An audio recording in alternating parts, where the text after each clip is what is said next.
Good morning. Welcome to the African Bytes podcast. I'm here at the Facebook Africa head office. I'm sitting with Emila Gandhi, who's the Facebook policy manager for Africa. They've just launched, in partnership with Digify Africa, program called Ilizwe Lam, which is a youth online training safety program. Can you tell us a little bit more on that and Facebook's involvement?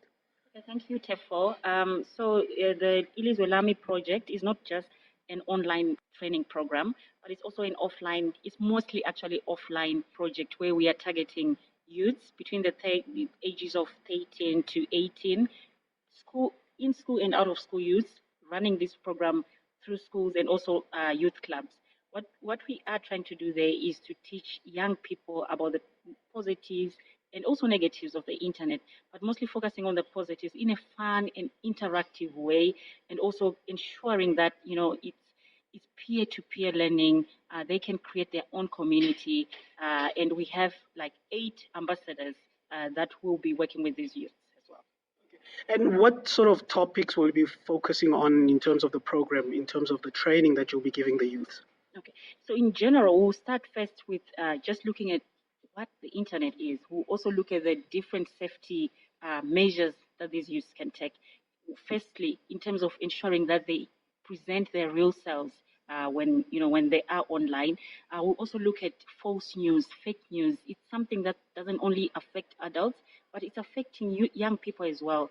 We are also looking at fraud, at scams, and also just well-being and wellness and around issues related to suicide, because we also know that that's a problem, especially with the young people when it's exam time or when they're under stress.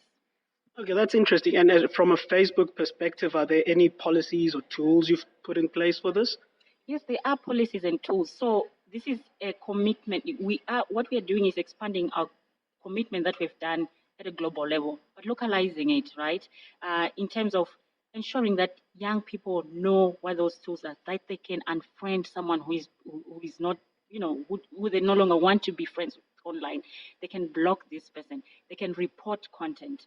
And what we've done is also to ensure that privacy settings within the platform is easy to find, because it's been there, but people are like, where do I even find it? They've been struggling, yeah. Yeah, they've been struggling. So ensuring that they can do that, they can review their security settings, they can review their privacy settings, they can report content, they can block someone, and they can also engage in social reporting, where sometimes you don't want to be on Facebook to report someone, and also you can work with you don't have to just report to Facebook, but also talk to adults, talk to teachers, trusted adults, of course, and teachers that can sometimes help in the offline world as well. Interesting. I mean, obviously, I think at the launch in the beginning, you talked about the elephant in the room, which is the recent saga. Should users, and especially even youth, still be worried about apps harvesting their data?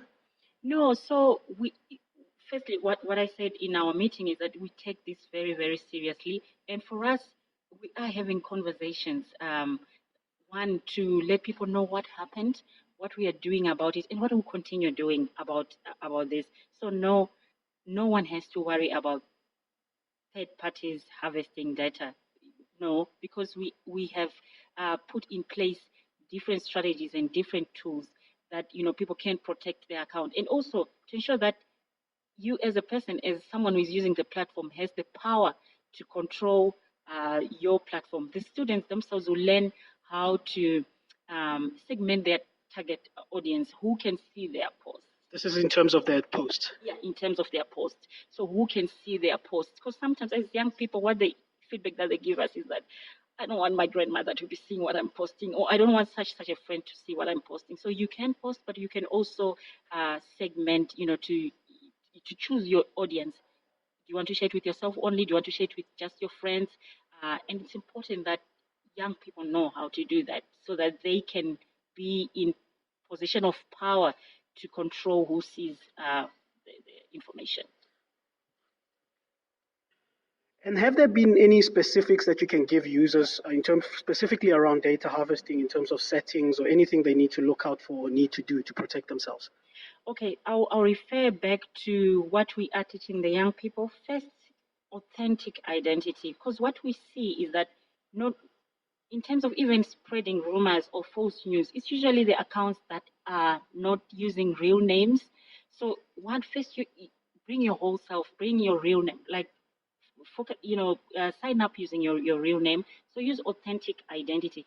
Use a strong password as well, and also do a privacy checkup. What that will do, and security checkup will do, is to show you who is accessing your profile. What have you signed up for, and what other things you need to change on your profile. So there are quite a number of things that people can do.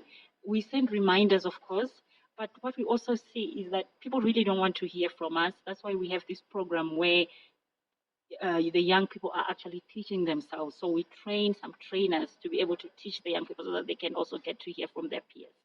Great, that's interesting. Anything else you'd like to share? Yes, so thank you so much for this, Tefo. And one last thing for us is that online safety is really, really important for us. And we are working through partnerships to expand this program, targeting youth, parents, teachers, and we hope to continue doing this because Africa is important to us. Thank you for your time, Emila. Thank you so much, Tefo.